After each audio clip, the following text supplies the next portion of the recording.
नमस्कार दोस्तों, स्वागत है आपके अपने YouTube चैनल संसार दर्पण ज्ञान में। आप देख रहे हैं आपका अपना YouTube चैनल संसार दर्पण ज्ञान। प्रिय मित्रों, आज का प्रसंग बड़ा ही मार्मिक एवं शिक्षाप्रद है। आज के प्रसंग में हम जानेंगे कि आखिरकार अच्छे लोगों के साथ हमेशा बुरा क्यों होता है और बुरे लोगों के साथ हमेशा अच्छा क्यों होता है। प्रिय मित्रों, इस प्रसंग को अगर अच्छे से समझना है तो प्लीज वीडियो के अंत तक बने रहिए। प्रिय मित्रों, कहा जाता है अच्छे लोगों के साथ हमेशा बुरा क्यों होता है, वहीं जो लोग बुरे कर्म करते हैं और अज्ञान की राह पर होते हैं वो खुशहाल दिखते हैं। श्री कृष्ण ने इसका जवाब गीता में बड़े ही आनंद पूर्वक बताया है। प्रिय मित्रों, आपने महसूस किया होगा कि जो लोग अच्छे कर्म करते हैं वो परेशान रहते हैं, वहीं जो बुरे कर्म करते हैं वो खुशी से रह रहे होते हैं।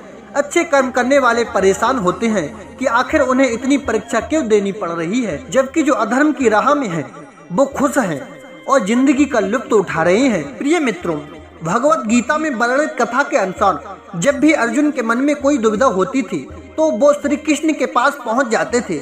एक बार की बात है, अर्जुन ने भगवान श्री कृष्ण के समीप आकर कहा कि वो दुविधा में है और इसका जवाब वो श्री कृष्ण से चाहते हैं। श्री कृष्ण ने पूछा कि क्या सवाल है। अर्जुन ने कहा, मुझे ये जानना है कि अच्छे लोगों के साथ हमेशा बुरा ही क्यों होता है, वहीं बुरे लोग खुशहाल दिखते हैं।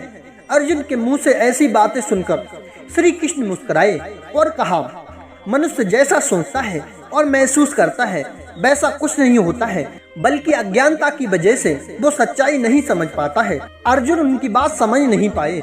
श्री कृष्ण ने अर्जुन से कहा, पार्थ, मैं तुम्हें एक कथा सुनाता हूँ, उसे सुनकर तुम समझ जाओगे कि हर प्राणी को उसके कर्म के हिसाब से ही फल मिलता है। प्रकृति हर किसी को अपनी राह चुनने का मौका देती है। अब वो मनुष्य की इच्छा पर निर्भर करता है कि उसे धर्म की राह चुननी है या अधर्म की। श्री कृष्ण ने कहा, एक नगर में दो पुरुष रहा करते थे। एक पुरुष व्यापारी था जिसके जीवन में धर्म की बहुत महत्ता थी। वो पूजा पाठ में यकीन रखता था। वो हर रोज मंदिर जाता था और दान धर्म भी करता था और हर रोज भगवान की पूजा करता था। वहीं दूसरा पुरुष बिल्कुल विपरीत था। वो हर रोज मंदिर तो जाता था लेकिन पूजा करने नहीं, बल्कि मंदिर के बाहर से जूते चप्पल चुराने। उसे दान और धर्म से कोई लेना देना नहीं था। समय बीतता गया और एक दिन बहुत जोर की बारिश हो रही थी। इस वजह से मंदिर में पुजारी के अलावा कोई नहीं था। ये बात जब दूसरे पुरुष को पता चली तो उसने कहा कि ये सही मौका है मंदिर का धन चुराने का। पंडित से नजर बचाकर उसने मंदिर का सारा धन चुरा लिया। उसी समय धर्म कर्म में विश्वास रखने वाला व्यक्ति भी मंदिर पहुंचा। दुर्भाग्य से मंदिर के पुजारी ने उसे ही चोर समझ लिया और चिल्लाने लगे। वहां लोग एकत्रित हो गए और उसे बहुत मारा। किसी तरह वो बचते बचाते वहां से निकला तो दुर्भाग्य ने उसका साथ वहां भी नहीं छोड़ा। मंदिर के बाहर वो एक गाड़ी से टकरा गया और घायल हो गया। फिर वो व्यापारी लंगड़ाते हुए घर जाने लगा तो रास्ते में उसकी मुलाकात उस पुरुष से हुई जिसने मंदिर से धन चुराया था। उसने कहा, आज तो मेरी किस्मत चमक गई, एक साथ इतना सारा धन मिल गया। ये सब देखकर उसे बहुत बुरा लगा और उसने अपने घर से भगवान की सारी तस्वीरें निकाल दी। कुछ सालों बाद दोनों पुरुषों की मृत्यु हो गई।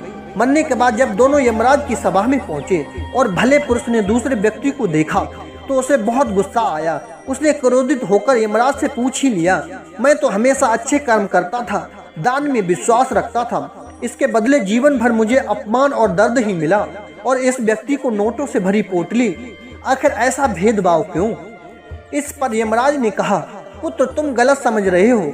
जिस दिन तुम्हारी गाड़ी से टक्कर हुई थी वो दिन तुम्हारे जीवन का आखिरी दिन था, परंतु तुम्हारे अच्छे कर्मों की वजह से तुम्हारी मौत सिर्फ एक छोटी सी चोट में बदल गई।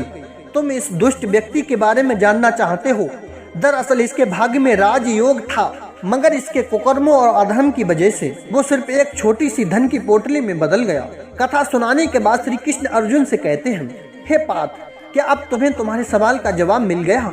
ऐसा सोचना कि भगवान तुम्हारे कर्मों का नजरअंदाज कर रहे हैं, ये बिल्कुल भी सत्य नहीं है। भगवान हमें कब क्या किस रूप में दे रहा है मनुष्य को समझ में नहीं आता, मगर आप अच्छे कर्म करते रहो तो भगवान की कृपा हमेशा बनी रहती है।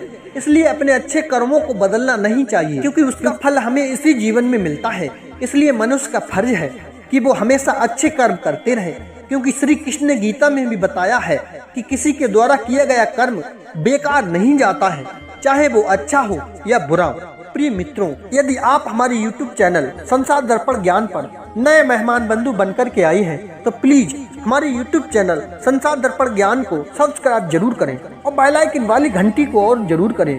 सभी मित्रों को जय श्री कृष्णा, जय श्री राधे।